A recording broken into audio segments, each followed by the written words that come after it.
Começar o nosso catecismo. Sempre lamento um pouco que esse catecismo diminui a ação de graças, mas é o único momento que a gente tem. Todos os anos, nas férias, os monges leem um livro diferente do tempo das aulas. Então, o chamado livro das férias. Então, um escolhe, não sei, Padre Antônio Vieira, outro escolhe Padre Manuel Bernardes, outro escolhe um livro que eles quiserem, né? Um livro um pouquinho mais assim de cultura geral, ler o Chesterton, ler, não sei, algum autor que a gente não tem tempo de ler durante o tempo das aulas. E é também apresentado aos monges um livro também sobre assuntos mais diversos, missionários no Polo Norte, ou então história da África, ou então alguma coisa de literatura, né? Cada ano é um assunto diferente. Esse ano eu estou apresentando para os irmãos um livro escrito por um homem que não era católico, mas que dá vergonha aos católicos, sobretudo aos católicos que se ocupam da política, porque era um homem que havia perdido a fé e, no entanto, ele havia um senhor francês, vocês devem conhecer já falei dele aqui, mas durante o mês de janeiro nós estamos ainda nos ocupando dele e dá vergonha aos políticos brasileiros, argentinos, do mundo inteiro, porque não sendo católico, ele tem posições. Primeiro, ele fez um comentário dos sílabos. Ele dizia o sílabus de Pio IX é a constituição perfeita do que é o que deve ser um Estado. Ele dizia, nunca os interesses da igreja foram contra os interesses do meu país. E, portanto, eu devo defender a igreja. E a igreja, ela é a condenação do protestantismo. Ele não era católico, mas ele percebia muito bem que o individualismo protestante, o livre exame do protestantismo era morte para qualquer país. Então ele era muito assim, tinha uma lucidez muito grande. O cardeal Biot, que foi professor ou melhor, os livros de cardeal Biot foram neles que Dom Lefebvre estudou em Roma. Cardeal Biot citava no seu livro chamado De Ecclesia, textos do Maurras sobre a relação entre a igreja e o Estado. É impressionante, um homem que não é católico escreveu tão bem sobre alguns assuntos que um teólogo da qualidade de Biot botou dentro do seu tratado de teologia sobre a igreja algumas citações desse autor. Então, eu vou ler algumas páginas, tentando fazer uma aplicação para nós também desse livro, né? Esse livro aqui, ele comenta um pouquinho os sílabos e comenta um pouquinho, faz algumas alusões à Conta Cura. E ele diz que Pio IX, né? Pio IX via uma coisa que todo mundo devia ver, que é a estreita relação entre a ordem religiosa e a ordem social. Não adianta fazer uma política puramente econômica. Não adianta. O chefe de Estado, querendo ou não, tem que se ocupar da parte moral. Não tem como. Então, ele dizia, Pio IX tem toda a razão de falar da estreita relação da ordem religiosa e ordem social.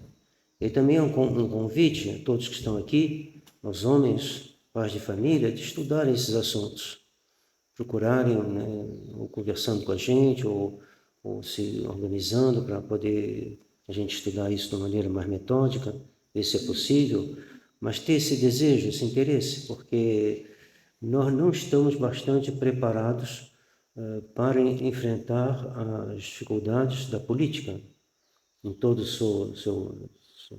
na sua dimensão. O sílabus fala da política.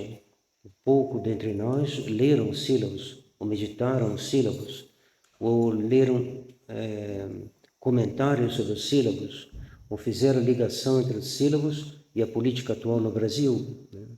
Tudo isso são situações que exigem que a gente sente, né, se cada um com o dom que recebeu de Deus, né? Mas se a gente puder, deve tentar entender o pensamento do Papa em relação à política. Que a política, Pio IX dizia, sufrágio universal, mentira universal. Pio IX era muito ferino contra o liberalismo. E a democracia moderna é a democracia liberal. E vocês vão ver uma citação que o Pio IX faz aqui, é que é impressionante ver não era pagão, porque viveu num país católico e estava impregnado de espírito católico, mas um homem que não tem a fé, é muito impressionante de ver ele dar total apoio a Pio IX quando ele diz, fala que é impensável, né, que um país possa deixar que todo mundo ensine o que quiser. Ele diz que é um delírio. E Moraes só dizia, mas tem toda a razão. Um bom governo, ele tem que... Ele diz que tem dois polos, dois exemplos, duas escolas, né? Ou a escola da Inquisição, ou a escola do liberalismo. Ou a escola da igreja que ensina e que reprime o erro e o mal, ou a escola do liberalismo. Ele fala, a escola da Inquisição correu sangue, mas como numa operação benéfica. Você vai para a mesa de operação, corre um pouco de sangue, conserta, se levanta e vai para o trabalho, todo contente. Na Revolução Francesa corre sangue também, mas você vai para o cemitério, é diferente. A sociedade vai para o cemitério. Às vezes é necessário cortar um membro, senão vai haver uma gangrena, é a Inquisição. Ou então você vai fazer a Revolução Francesa e você vai matar por matar. Matar sem nenhum benefício. Então, ele, que não era católico, defendia a Inquisição. Ele dizia, é um absurdo achar que a gente deve deixar todo mundo se exprimir da maneira que quiser. E é o que domina no Brasil. É o que domina dominam, fingem que dominam, né? Porque na hora de aplicar isso, mas a doutrina é essa. O Milei, lá que é o presidente da Argentina, ele diz, não, cada um deve fazer o que quiser, é só respeitar o projeto de vida do próximo. Então ele é contra o aborto porque projeto de vida, então não pode matar o próximo, até que chegou a uma conclusão boa, mas o princípio dele é esse. Você não tem nada a ver com o projeto de vida do outro, mas tem que defender a vida. Mas se ele quiser usar a vida dele para fazer uma seita, uma satânica, para Milei não tem problema. Se quiser levar uma vida de homossexual, para ele não tem problema. É o projeto de vida dele. E eu respeito, diz ele, todos os projetos de vida do próximo. Mas isso aí, então todos se demitem, todos adotam essa máxima completamente absurda, condenada nos sílabos e na Contra-Cura, que um homem que não era católico lia, comentava e defendia. Né? Interessante, né? No Brasil o Brasil não tem muita doutrina. Bom, mas vai ver que tem mais do que eu penso. Mas a doutrina que domina no Brasil é a doutrina comunista, socialista, condenada pela Igreja. Na Argentina, a doutrina liberal, libertária, também condenada pela Igreja. Nos outros países, praticamente todos, essa democracia liberal condenada pela Igreja. Estou procurando aqui a página que eu perdi, mas no Equador, não. No Equador, Garcia Moreno defendeu o que deve ser defendido. Por isso foi assassinado. A gente vê que a gente vive tempos difíceis, tempos maus. E é necessário que a gente estude, que a gente procure estudar, porque esses textos estão aí para a gente ler. Às vezes falta alguém para nos introduzir neles, para a gente fazer a conexão entre o texto do Papa com o que está acontecendo. Nosso Lefebvre nos ajudou muito, porque como o seu Lefebvre, a gente entende o que o Papa queria dizer. A gente entende que o que o Papa dizia é que a gente está vendo hoje é o resultado de não ter escutado Pio IX e os outros papas, né? Vou ler umas frases aqui que são interessantes na parte do Pio IX. O São Pio X dizia: é interessante ver alguém fora da igreja defender a igreja. Então ele vai assim, ele entra em alguns meios que nós católicos não podemos entrar, porque ele tem uma audiência entre alguns não católicos. E isso é interessante. Eu dizia, toda separação com o catolicismo, quer dizer, alguém que separa do catolicismo, longe de exprimir um progresso, denota um recuo.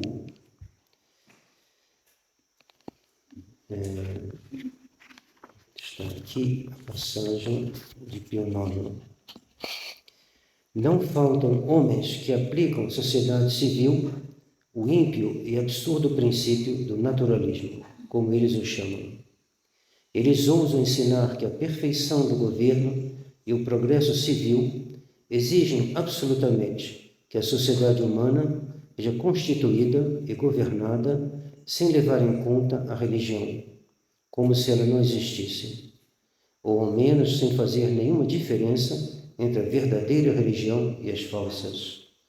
Além disso, contrariamente à doutrina da Escritura, da Igreja dos Santos Padres, eles, esses homens, não temem afirmar que o melhor governo é aquele onde não se reconhece ao poder civil a obrigação de reprimir, por sanções de penas, os violadores da lei da religião católica, a não ser que quando a tranquilidade pública o pede.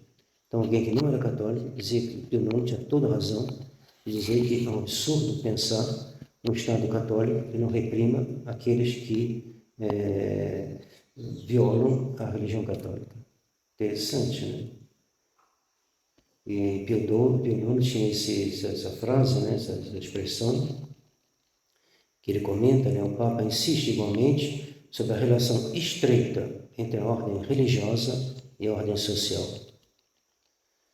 Então, ele acrescenta, nesse Morras que está falando, nós não resistimos ao atrativo, ao desejo de reproduzir esses dois parábolas que têm um senso tão belo, tão forte, tão justo e tão próximo daquilo, tão próximo de nós, do que eles faziam para defender a França, e que é necessário citá-los a todo preço. Então, primeiro, passagem essa que a gente acabou de citar, e a outra é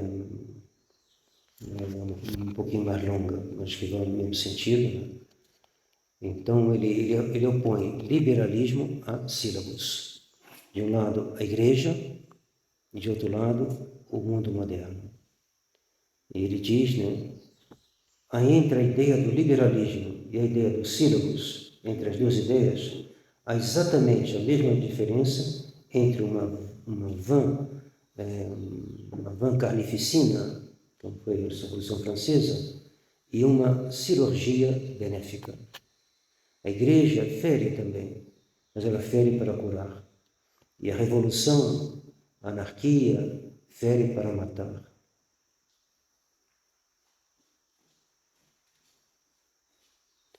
Então, exame.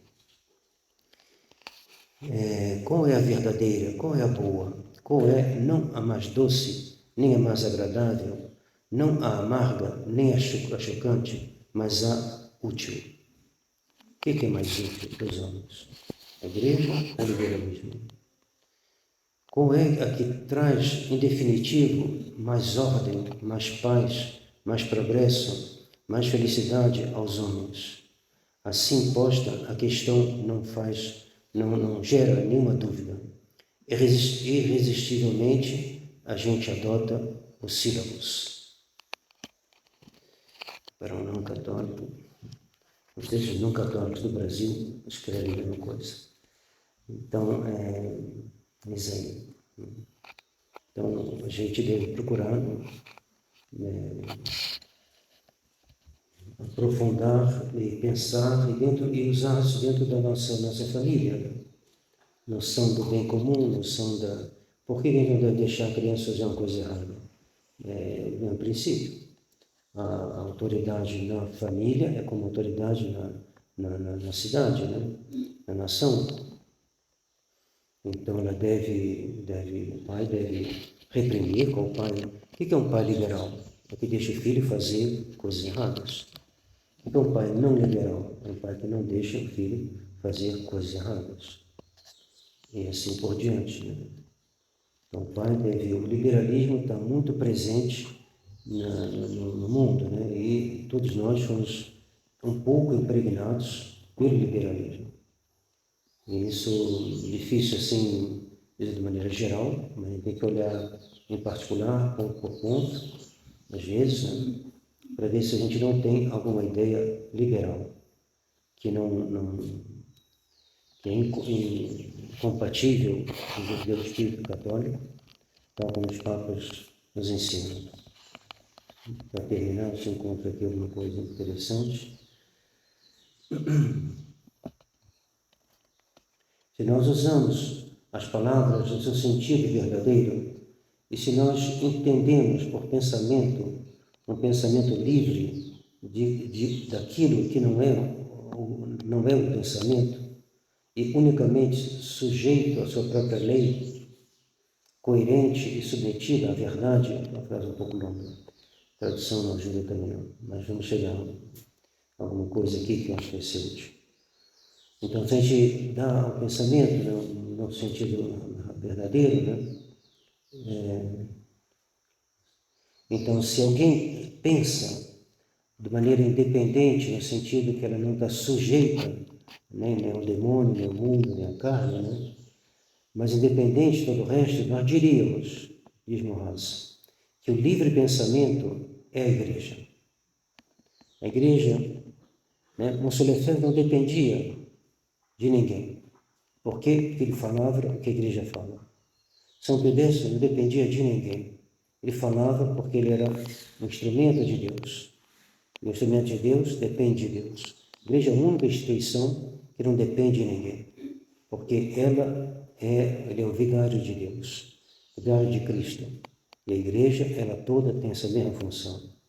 Então, se a gente fala livre pensamento como esse pensamento que não está submetido às forças desse mundo, é a igreja, diz ele. Esse do mundo foi eu que botei. Mas esse tipo de pensamento, né, independente de todo o resto, aí ele continua, é a igreja. Porque a igreja é a única força puramente espiritual do mundo civilizado. A única que, se mantendo e se desenvolvendo, não se reclama de nenhuma força material, mas proclama sempre sua distinção perfeita daquilo que não é espiritual. Então, a igreja não depende de nenhum partido, não depende de nada. Ela é como o sol, ela ilumina tudo, ela aquece tudo, quem quiser, né? Mas ela não depende do mundo, ela não depende do mundo, ela não é desse mundo. Por isso ela subsistirá até o fim dos tempos, e a gente deve procurar saber o que os papas falaram, para a gente poder ter uma noção política, né, sempre melhor, né, para entender o que está acontecendo e agir sempre na boa direção.